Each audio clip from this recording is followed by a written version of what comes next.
तो दोस्तों कैसे हैं आप सब लोग। उम्मीद करता हूँ बहुत अच्छे होंगे। स्टॉक मार्केट की अगर बात की जाए तो काफ़ी अच्छी तेज़ी अभी इस टाइम पे देखने को मिल रही है इंडियन इक्विटी मार्केट्स में। अगर पिछले 1 या 1.5 महीने की बात की जाए, सारे स्टॉक्स लगभग डिफेंस या रेलवे से रिलेटेड जितने भी स्टॉक्स थे, बहुत ही अच्छी इन सेक्टर्स में दोनों में तेज़ी देखने को मिली। स्पेसिफिकली अगर डिफेंस सेक्टर की बात की जाए तो उसमें तो बहुत ही शानदार तेज़ी, लगभग 40 से 50% हर एक स्टॉक, या तो मिड कैप हो, लार्ज कैप हो, स्मॉल कैप हो, सारे ही कैटेगरी के स्टॉक्स में अच्छी तेज़ी देखने को पिछले 1 से 1.5 महीने में मिली है। ओवरऑल अगर स्टॉक मार्केट की भी बात की जाए तो निफ्टी में अगर देखें तो लगभग 10 से 11% के आसपास, जो इनके निचला स्तर था जो कि लगभग मार्च एंड में बनाया था, वहाँ से अगर देखें तो पिछले 1 महीने में निफ्टी जो कि 50 स्टॉक्स का इंडेक्स है, उसमें भी लगभग 11 से 12% के आसपास की रिकवरी या तेज़ी देखने को मिली है। तो इसके सबसे इम्पोर्टेंट रीजन्स क्या की बात की जाए अगर, तो Q4 के जो रिजल्ट्स रहे हैं बहुत ही बेहतरीन रहे हैं सारे ही कंपनी के लगभग।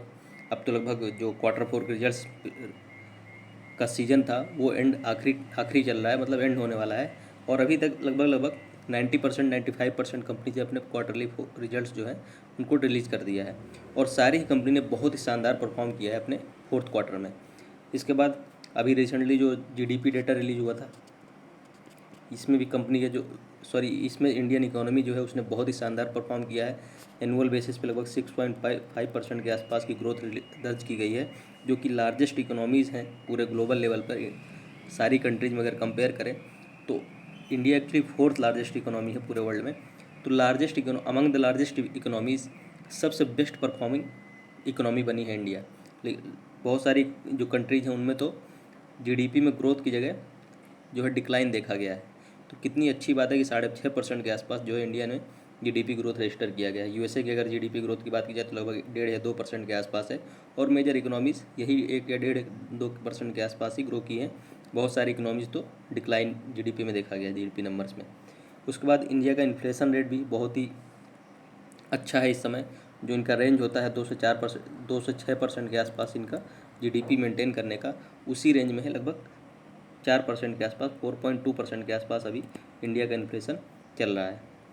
इसके बाद physical deficit, physical health India का बहुत अच्छा है। जो फिजिकल हेल्थ का इनका टारगेट था 4.8% ऑफ जीडीपी, वहीं पे सेम जो है लैंड किया है इन्होंने अपने फिजिकल डेफिसिट को।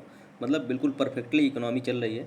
और सबसे इम्पोर्टेंट जो फैक्टर अभी तक की स्टॉक मार्केट की रिकवरी जो देखी गई है पिछले 1 1.5 महीने में, उसमें सबसे इम्पोर्टेंट जो फैक्टर रहा है एफआईआईज़ का इंडियन इक्विटी मार्केट में भरोसा बढ़ना। और इन्होंने अपना स्टेक जो है इंडियन इक्विटी मार्केट में इंक्रीज़ किया है पिछले 1 या 1.5 महीने में। उससे पहले अगर देखा जाए तो लगातार अक्टूबर मंथ 2024 से अपना इक्विटी एफआईआई जो है अपना पैसा स्टॉक मार्केट से निकाल रहे थे। अक्टूबर मंथ की अगर केवल बात की जाए तो 1,14,000 करोड़ के आसपास इन्होंने इंडियन इक्विटी मार्केट से अपना पैसा निकाला था। उसके बाद नवंबर में देखें तो 46,000 करोड़ के आस, दिसंबर में 17,000 करोड़ के आसपास, जनवरी में 90,000 करोड़, फरवरी में 60,000 करोड़। ऐसे मतलब लगातार बहुत ज़्यादा हैवी अमाउंट्स इन्होंने कंटिन्यू मंथ्स में लगभग 5 से 6 महीने इंडियन इक्विटी मार्केट से अपना पैसा निकाला है एफआईआई ने। और यही सबसे इम्पोर्टेंट रीज़न बनाता है कि इंडियन इक्विटी मार्केट लगभग अब जो निफ्टी और सेंसेक्स इंडेक्स है वो अपने टॉप से लगभग 18% के आसपास क्रैश हो गए थे। और 18 से 20% किसी भी निफ्टी या सेंसेक्स में से किसी भी इंडेक्स का क्रैश होना मतलब काफ़ी ज़्यादा निगेटिव सेंटिमेंट्स बना देता है इक्विटी मार्केट्स में। बट उसके बाद मार्च मंथ में देखेंगे तो रिकवरी देखने को मिल रही थी, बट बहुत ज़्यादा मार्जिन से नहीं थी। बस 2,000 करोड़ के आसपास एफआईआई ने इन्वेस्ट किया था। अप्रैल मंथ में भी 3,000 करोड़ के आसपास। बट मई मंथ में अगर देखा जाए तो अच्छी रिकवरी यहाँ पे एफआईआई का भरोसा जो इंडियन इक्विटी मार्केट में है उसको वो देखने को मिल रहा है। लगभग 12,000 करोड़ के आसपास मई मंथ में एफआईआई का इन्वेस्टमेंट रहा इंडियन इक्विटी मार्केट में। बट इधर आप देखेंगे कि डीआईआई जो है कंटिन्यू किसी भी मंथ, चाहे एफआईआई ने कितना भी पैसा निकाला हो, बट यहाँ पे डीआईआई ने अपना भरोसा पूरा इंडियन इक्विटी मार्केट में बनाए के रखा है। और कोई भी मंथ ऐसा नहीं रहा जिसमें इन्होंने अपना पैसा जो है ओवरऑल नेट सेलर्स रहे हों, मतलब अपनी स्टॉक्स को बेचा हो। जिस टाइम पे सबसे ज़्यादा एफआईआई ने बेचा था उसी टाइम पे सबसे ज़्यादा डीआईआई ने अपनी बाइंग की थी। और हर एक मंथ में डीआईआई की अच्छी बाइंग रही है, काफ़ी ज़्यादा हैवी अमाउंट्स हैं ये सब। तो सबसे इम्पॉर्टेंट रीजंस भी हैं इंडियन इक्विटी मार्केट या इंडियन ओवरऑल इकोनॉमी की सस्टेन करने की और अच्छे हेल्थ होने की, कि जो यहाँ के डोमेस्टिक इन्वेस्टर्स हैं या बोलिए डोमेस्टिक जो लोग हैं इंडिविजुअल्स है, इंडिया की पॉपुलेशन है, वही इंडियन इकोनॉमी को रन करने और उसको सस्टेन करा पाने के सबसे ज़्यादा रिस्पॉन्सिबल है। तो अगर एफ की बात की जाए तो 20,000 करोड़ के आसपास मई में जो है इन्होंने ख़रीदारी की है। केवल फ्राइडे को ऐसा देखा गया था कि पिछले वीक में जहाँ पे सेलिंग देखने को मिली थी, और उससे पहले वीक के जो 4 डेज थे जहाँ पे ट्रेडिंग हुई थी उसमें चारों दिन एफ ने अपनी ख़रीदारी की थी।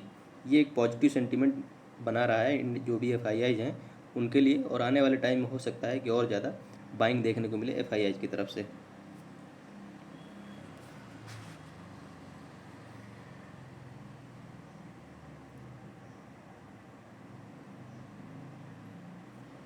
इसके बावजूद अगर ओवरऑल 2025 की बात की जाए तो सारे मंथ, जनवरी, फरवरी, मार्च, अप्रैल, मई में पाँचों मंथ अगर मिला दिया जाए तो अभी भी ओवरऑल एफ ने अपनी सेलिंग ही की है।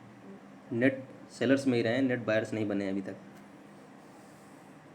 और अगर जनवरी से मई तक बात की जाए तो एफ ने लगभग 92,000 करोड़ के आसपास की सेलिंग की है, इंडियन इक्विटी मार्केट से अपना पैसा निकाला है। इसके बाद जो नेक्स्ट न्यूज़ है, Indian bond market showing strength with easing inflation and expansionary policy by RBI। ये न्यूज़ जब मैंने पढ़ी तो न्यूज़ तो ऊपर से पढ़ने पे समझ में आ गई, बट मुझे लगा कि ये जो लिंक्स हैं कि बॉन्ड मार्केट,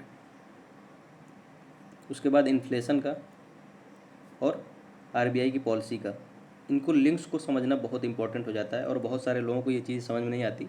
तो मैंने ये जो आर्टिकल था इसको बहुत ज़्यादा इम्पॉर्टेंट समझा, और इसलिए इस वीडियो में इसको कंसीडर किया, क्योंकि ये चीज़ें बहुत समझना इंपॉर्टेंट हो जाती हैं कि क्योंकि अभी आपने 3 या 4 दिन पहले ही देखा होगा कि जो USA के बॉन्ड यील्ड्स बढ़ने लगे थे, उसका ग्लोबल मार्केट से इंडियन इक्विटी मार्केट में कितना निगेटिव इम्पैक्ट देखने को मिला था। तो जब USA के बॉन्ड मार्केट का इम्पैक्ट इंडियन इक्विटी मार्केट में देखने को मिल जाता है तो इंडियन जो बॉन्ड मार्केट है उसका तो इम्पैक्ट डेफिनेटली देखने को मिलेगा।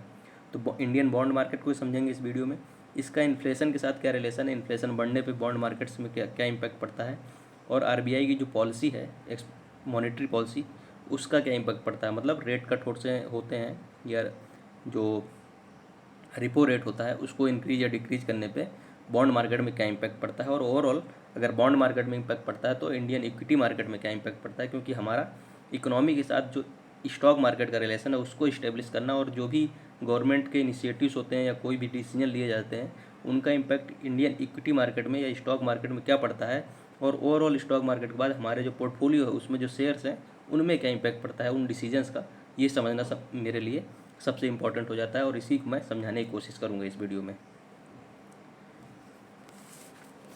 तो इंडियन बॉन्ड मार्केट पहले समझेंगे। इंडियन बॉन्ड मार्केट एक्चुअली जब भी फंड रेज करना होता है इंडियन गवर्नमेंट को, या तो गवर्नमेंट या तो मान लीजिए कंपनीज भी बॉन्ड इशू करती हैं अगर इनको फंड की रिक्वायरमेंट होती है, तो हम यहाँ पे बॉन्ड मार्केट जो है इंडियन गवर्नमेंट के बिहाफ पे बात करेंगे, गवर्नमेंट ऑफ इंडिया के बिहाफ पे बात करेंगे, हम कॉरपोरेट्स को अभी छोड़ देंगे।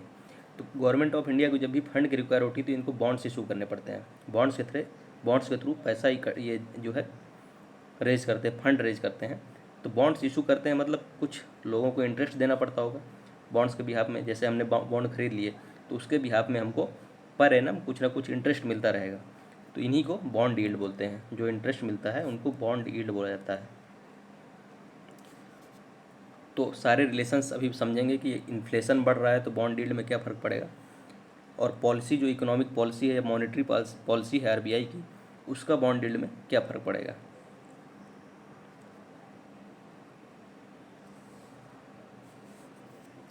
तो सबसे इम्पोर्टेंट चीज़ बॉन्ड यील्ड हमने समझ ली, बॉन्ड मार्केट समझ लिया।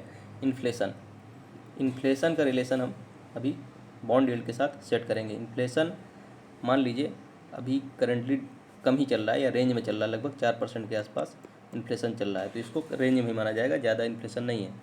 इन्फ्लेशन अगर कम है तो इसका मतलब क्या है कि इंटरेस्ट रेट यानी जो RBI है वो क्या करेगी, इन्फ्लेशन कम होने का मतलब लोगों के पास पैसा कम है, यानी कि जो सप्लाई और डिमांड होता है जिसकी वजह से इन्फ्लेशन सबसे इम्पोर्टेंट चीज़ होती है, सप्लाई और डिमांड जो होता है उसमें मनी की सप्लाई इक्विटी इकोनॉमी में कम है, तभी तो इन्फ्लेशन कम चल रहा है। इसकी वजह से क्या होगा कि रिपो रेट जो है आरबीआई डिक्रीज करेगी, मतलब इंटरेस्ट रेट डिक्रीज करेगी। इंटरेस्ट रेट अगर घटाएगी आरबीआई तो क्या होगा, गवर्नमेंट जो बॉन्ड्स इशू कर रही होगी, क्योंकि अगर आरबीआई का जो या बोलिए कि इंडियन जो बैंक्स हैं उनका अगर इंटरेस्ट रेट हाइक रहेगा तो लोगों के पास ऑप्शंस रहेंगे, बॉन्ड मार्केट में क्यों इन्वेस्ट करेंगे। तो इसके प्रेशर में आके गवर्नमेंट को भी बॉन्ड यील्ड जो है उसको बढ़ानी पड़ेगी अगर इंटरेस्ट रेट ज़्यादा मिल रहा है। बट यहाँ पे तो अगर इन्फ्लेशन एक रेंज में है, मतलब 4% के आसपास है, तो इंटरेस्ट रेट भी कम है। इंटरेस्ट रेट कम होने का मतलब कि अब गवर्नमेंट के ऊपर कोई प्रेशर नहीं है कि उनको बॉन्ड यील्ड्स बढ़ा के अपने बॉन्ड्स सेल करने पड़ेंगे। तो इसका मतलब बॉन्ड्स लो यील्ड्स में गवर्नमेंट इशू करेगी। ठीक, ये चीज़ समझ में आ गया कि इन्फ्लेशन अगर कम है तो बॉन्ड यील्ड भी कम रहेगी, क्योंकि गवर्नमेंट के ऊपर कोई प्रेशर नहीं है कि वो बॉन्ड यील्ड्स को बढ़ा के या जो इंटरेस्ट रेट है उसको कम्पीट करने के चक्कर में अपने बॉन्ड यील्ड्स को बढ़ाएगी। क्योंकि इन्वेस्टर्स दोनों के पास ये जो ऑप्शन है इंटरेस्ट वाला, वो भी इंटरेस्ट वहाँ पे कम मिल रहा है, तो यहीं पे सेफर ऑप्शन में बॉन्ड यील्ड में ही बॉन्ड मार्केट में ही इन्वेस्टर्स इन्वेस्ट करना ज़्यादा प्रेफर करेंगे, क्योंकि यहाँ पे स्टेबिलिटी के साथ साथ इंटरेस्ट रेट जो रिटर्न्स भी इनको मिल रहे हैं, लगभग लेवल पे ही रिटर्न्स भी मिल रहे हैं।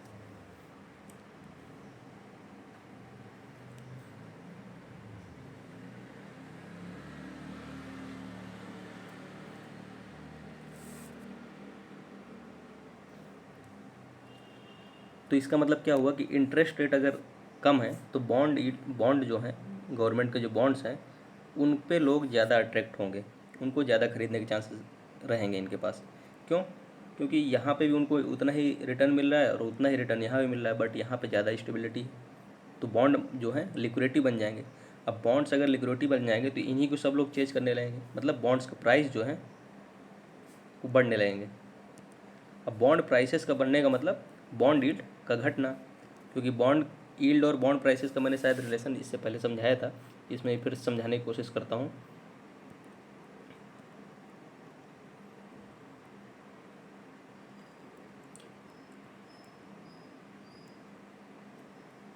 बॉन्ड यील्ड और बॉन्ड प्राइस, इनको दोनों को समझते हैं कि इनका क्या रिलेशन होता है। चलिए मान लीजिए यहाँ पे बॉन्ड गवर्नमेंट ऑफ इंडिया ने इशू कर दिया है, उसके बाद इनका बॉन्ड मान लीजिए 1,000 रुपये का है, और इसमें इन्होंने बोला कि हम 10% आपको इंटरेस्ट देंगे पर साल, हर साल 10% का इंटरेस्ट देंगे, मतलब आपको 100 रुपये हर साल गवर्नमेंट ऑफ इंडिया देगी। बट बॉन्ड लिक्विडिटी हो गया है, या बोलिए कि इंटरेस्ट रेट कम चल रहा है, और इंटरेस्ट रेट कम क्यों चल रहा है, क्योंकि इन्फ्लेशन कम है। इन्फ्लेशन कम होने की वजह से इंटरेस्ट रेट कम है अगर, तो लोग बॉन्ड मार्केट में ज़्यादा इन्वेस्ट करना चाहेंगे। अब ज़्यादा इन्वेस्ट करना चाहेंगे तो 1,000 रुपये का जो गवर्नमेंट ऑफ इंडिया ने तो बॉन्ड इशू कर दिया है, वो अब बॉन्ड जो है सेकेंडरी मार्केट में आ चुका है। जब bond government of India issue करता है तो उसको प्राइमरी मार्केट बोलते हैं। अब एक बार इशू कर दिया गया, उसके बाद हम लोग आपस में ट्रेड करेंगे, मतलब रिटेल इन्वेस्टर्स जो हैं, हम और आप लोग जो है उन बॉन्ड्स को ट्रेड करेंगे। तो अब क्या है कि अगर बॉन्ड्स लिक्विडिटी हो गए या बॉन्ड मार्केट में ज़्यादा इन्वेस्टर्स अपना पैसा लगाना चाहते हैं, तो जो 1,000 रुपये का बॉन्ड इशू किया था, अब ज़्यादा लोग अगर ख़रीदना चाहते हैं तो उसके प्राइसेस, सप्लाई एंड डिमांड का रूल यहाँ पे अप्लाई होगा। मार्केट में बॉन्ड्स तो लिमिटेड है, 100 ही बॉन्ड मान लीजिए कि इशू किए हैं गवर्नमेंट ने, बट यहाँ पे लोग खरीदने वाले ज़्यादा आ गए, तो इसका प्राइसेस क्या होगा, इंक्रीज हो जाएगा। अब हो सकता है कि जिसके पास बॉन्ड है वो बोले कि मैं 1,000 रुपये का नहीं बेचूंगा, 1,000 की जगह मैं 1,100 रुपये का बेचूंगा ये बॉन्ड। तो ठीक है, 1,100 रुपये पे किसी ने ख़रीद लिया, तो उसके लिए बॉन्ड यील्ड कितनी हो जाएगी अब, क्योंकि इंटरेस्ट जो है या बॉन्ड का यील्ड जो है वो गवर्नमेंट ऑफ इंडिया की तरफ से मिलना है, और उन्होंने तो फिक्स कर दिया था कि 100 रुपये का ही दूंगा मैं। तो 100 रुपये का ही अभी भी ब्याज जो है उस जिसने 1,100 रुपये में ख़रीदा है उसको 100 रुपये ही ब्याज मिलने वाला है, बट इसने ख़रीदा है कितने में, 1,100 रुपये में। तो अब इसके लिए बॉन्ड यील्ड क्या हो जाएगी, डिक्रीज हो जाएगी, लगभग 9% के आसपास आ जाएगी। इसका मतलब बॉन्ड यील्ड घट गई। तो इसका मतलब क्या हुआ, बॉन्ड प्राइसेस जब बढ़ गए तो बॉन्ड यील्ड घट गई। ये रिलेशन में समझाना चाहता था कि बॉन्ड प्राइसेस और बॉन्ड यील्ड का क्या रिलेशन है। बॉन्ड प्राइस अगर बढ़ेगा तो बॉन्ड यील्ड घट जाएगा। तो हम लोग कहाँ पे थे इस आर्टिकल में, कि देखिए यहाँ पे केवल यही लिखा है कि इन्फ्लेशन कम है तो बॉन्ड मार्केट स्ट्रांग है। बॉन्ड मार्केट स्ट्रांग होने का मतलब बॉन्ड यील्ड घट रहा है। बॉन्ड यील्ड मतलब जो government of India bonds issue कर रही है उसके लिए उसको बहुत ज़्यादा इंटरेस्ट देना नहीं पड़ रहा है या यील्ड देना नहीं पड़ रहा है। और यही तो गवर्नमेंट चाहती है कि सस्ते में उसको लोन्स मिल जाएँ या पैसा मार्केट से इकट्ठा कर पाए सस्ते में, कम इंटरेस्ट रेट में। तो अपने जो एक्सपेंडिचर है या कैपिटल एक्सपेंडिचर के प्लान से उनको ईजिली आसानी से कम ब्याज में जो अपना एग्जीक्यूट कर पाएँ। और यही इंपॉर्टेंट चीज़ें हुई थी यूएसए में कि वहाँ का बॉन्ड यील्ड बढ़ गया था, जिसकी वजह से जो गवर्नमेंट ऑफ यूएसए थी, जो फेडरल गवर्नमेंट थी यूएसए की, उसको जो पैसा लेना पड़ रहा था अपने कैपेक्स के लिए या अपने खर्चे चलाने के लिए, वो काफ़ी ज़्यादा रेट में लेना पड़ रहा था। और जिसकी वजह से वो इकोनॉमी अनस्टेबल मानने लगी थी। और जेफरीज जो कि मूडीज़ जो कि एक रेटिंग एजेंसी है, उसने यूएसए की क्रेडिट रेटिंग भी घटा दी थी। यही सबसे इंपॉर्टेंट रीज़न था। तो इन्फ्लेशन यहाँ पे कम है तो बॉन्ड यील्ड कम रहेगा, जो कि अच्छी चीज़ है गवर्नमेंट के लिए। और इन्फ्लेशन कम होने का मतलब कि अब आरबीआई के पास एक ऑप्शन है कि इसको एक रेंज में लाने के लिए, क्योंकि इन्फ्लेशन कम होना भी थोड़ा सा नेगेटिव होती है। तो आने वाले टाइम में क्या होगा कि एक्सपेंशनरी पॉलिसी लाएंगे, मतलब इंटरेस्ट रेट को और घटा देंगे। इंटरेस्ट रेट को और घटाने से क्या होगा कि फंड जो है या मनी जो है मार्केट में और ज़्यादा इन्फ्यूज कर देंगे, जिसकी वजह से इंटरेस्ट रेट घटने से क्या क्या फ़ायदे हो जाएंगे। एक तो ईजिली लोन, सस्ते लोन मिलने लगेंगे, तो प्राइवेट कंजम्पशन बढ़ेगा, मतलब रिटेल कंजम्पशन जो हम और आप लोग करते हैं। दूसरा, कॉरपोरेट्स को भी सस्ते लोन मिलने लगेंगे, तो उसकी वजह से क्या होगा, कैपिटल एक्सपेंडिचर या कंपनीज अपना एक्सपेंडिचर या एक्सपेंशन अच्छे से कर पाएंगे। तो दोनों चीज़ों के लिए ये बहुत इंपॉर्टेंट हो जाता है कि इंटरेस्ट रेट जो आरबीआई का रिपो रेट है वो थोड़ा सा डिक्रीज हो जाए। तो इसलिए बहुत ही अच्छी ये चीज़ यहाँ बोली गई कि Indian bond market strength show कर रहा है और सबसे इंपॉर्टेंट रीजन इन्फ्लेशन कंट्रोल में है। और इसलिए आरबीआई जो है एक्सपेंशनरी पॉलिसी ला सकती है, मतलब इंटरेस्ट रेट कम कर सकती है। और इंडियन इकोनॉमी को ओवरऑल बहुत ज़्यादा बूस्ट मिलने वाला है, क्योंकि प्राइवेट कंजम्पशन और कॉरपोरेट के अपने एक्सपेंशन के लिए बहुत सस्ते में लोन मिलना आसान हो जाएगा या मिलने के चांसेस हाई हो जाएंगे।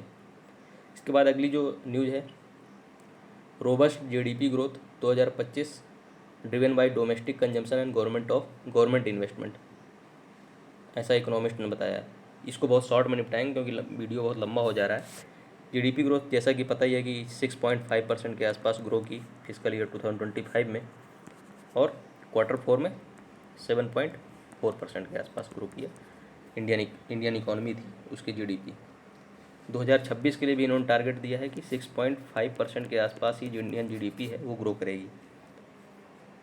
इस पर और भी डेटा शेयर किया गया। ग्रॉस फिक्स कैपिटल जो है वो लगभग 8-8.5% के आसपास ग्रो किया। मतलब ये फिक्स कैपिटल क्या होता है, इंडियन इकोनॉमी में फिक्स्ड कैपिटल बन रहा है, मतलब इंफ्रास्ट्रक्चर, मशीनरी।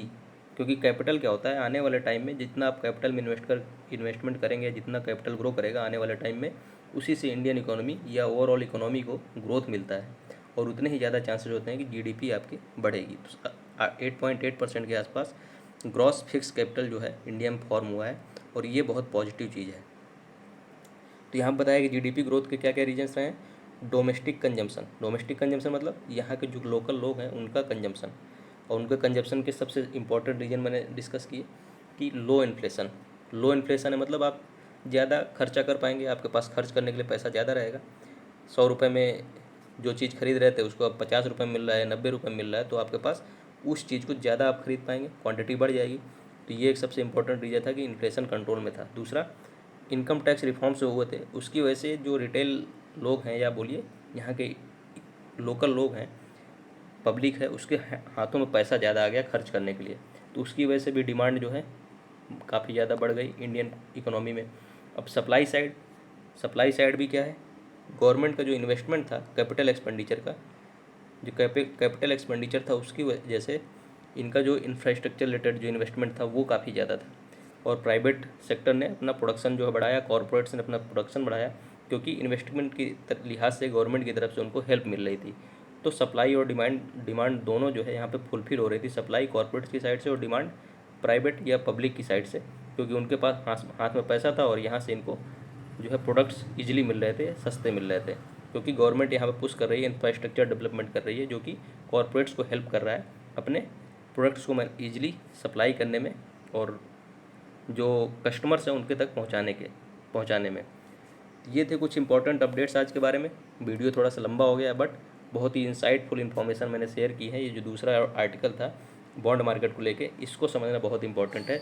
आप पहला और दूसरा कुछ मतलब थोड़ा सा छोड़ सकते हैं, बट बीच का इंपॉर्टेंट है बहुत, ज़रूर देखना आप।